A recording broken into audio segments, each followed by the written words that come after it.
Halo semuanya, bagaimana kabar kalian hari ini? Saya harap kalian semua yang menonton video saya dalam keadaan sehat hari ini. Perkenalkan, nama saya Anggara Siswa Panatas dari kelas 12 MIPA 5 nomor absen 1. Dalam kesempatan kali ini saya akan mencoba menanggapi tugas yang diberikan oleh Ibu Niwayan Suami Aryani pada mata pelajaran PPKN, yakni mengenai radikalisme dan terorisme. Sebelum saya mengomentari lebih lanjut, sebaiknya kita pahami terlebih dahulu apa sebenarnya radikalisme dan terorisme itu. Radikalisme adalah paham atau aliran yang menginginkan perubahan atau pembaharuan sosial dan politik dengan cara kekerasan. Paham ini juga mengacu pada sikap ekstrim dalam aliran politik. Sedangkan terorisme adalah perbuatan yang menggunakan kekerasan atau ancaman kekerasan yang menimbulkan suasana teror atau rasa takut secara meluas, yang dapat menimbulkan korban yang bersifat massal, dan menimbulkan kerusakan atau kehancuran terhadap objek vital yang strategis, lingkungan hidup, fasilitas publik, atau fasilitas internasional dengan motif ideologi, politik, atau gangguan keamanan. Menanggapi tentang radikalisme dan terorisme yang terjadi di Indonesia beberapa tahun belakangan ini, saya ingin memberikan salah satu contoh kasus, yaitu gerakan separatisme organisasi Papua Merdeka, atau yang bisa disingkat OPM. Gerakan separatisme di Papua terbilang cukup banyak, dan tidak semua disebut dengan istilah umum organisasi Papua Merdeka.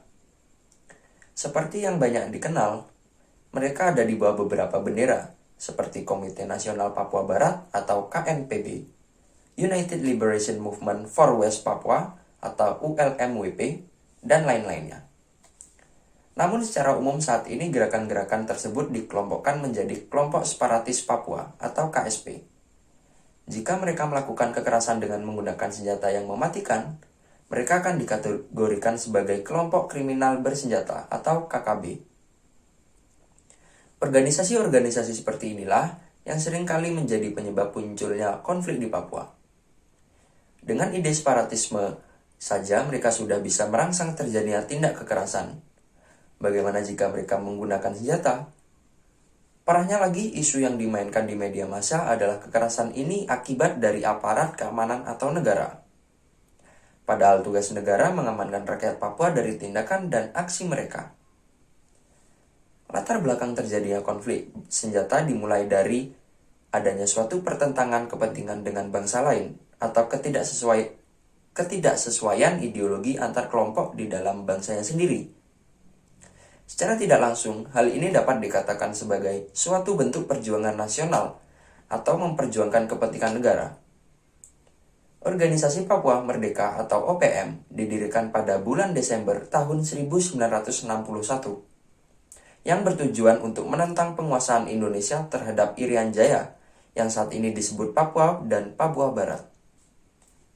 Serta mereka mengaku bahwa Papua merupakan suatu wilayah kedaulatan yang berdiri sendiri dan ingin membentuk suatu negara yang merdeka. Menurut Undang-Undang Hukum Indonesia, OPM sudah dapat dikatakan sebagai organisasi yang dilarang beredar di Indonesia. Dikarenakan memiliki ideologi untuk memisahkan diri dari Indonesia, sebagaimana tertera pada pasal 87 KUHP tentang perbuatan untuk melakukan suatu makar. Akan tetapi, OPM dalam tindak pidananya dapat diklasifikasikan sebagai kelompok kriminal bersenjata atau KKB, yang dikarenakan melakukan kejahatan secara bersama. Namun, OPM dapat disebut juga sebagai kelompok kriminal separatis bersenjata atau KKSB, karena ingin memisahkan diri dari Indonesia dan menciptakan pemerintahan baru.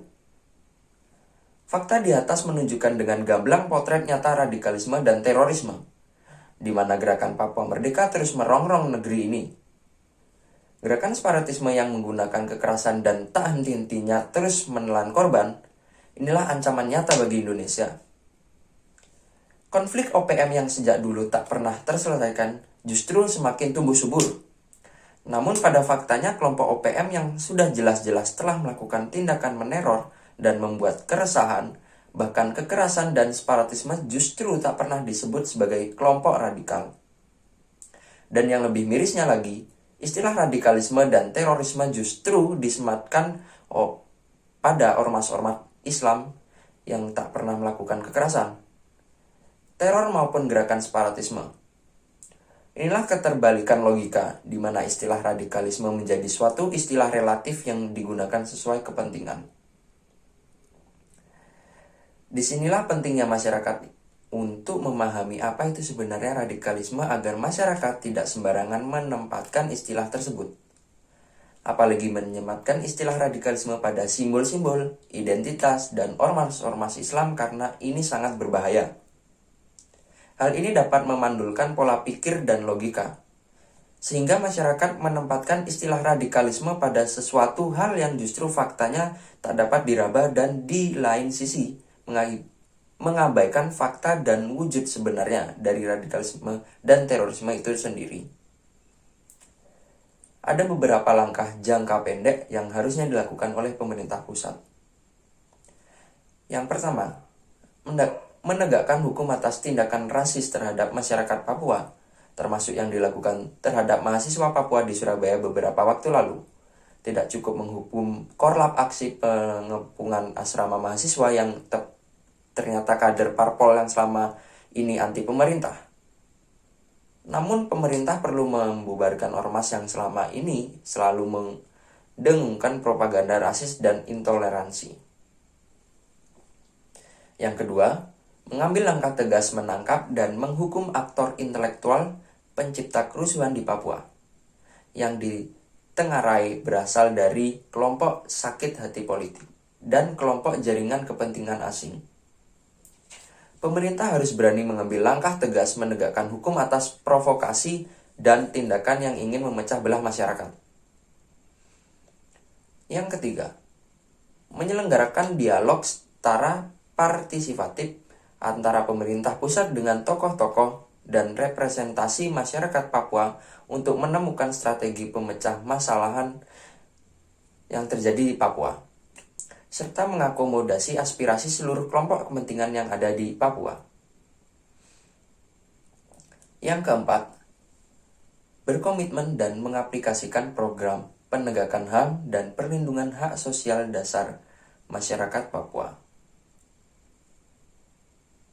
Pemerintah wajib meninggalkan paradigma politik yang menempatkan masyarakat Papua sebagai objek eksploitasi sumber daya alam.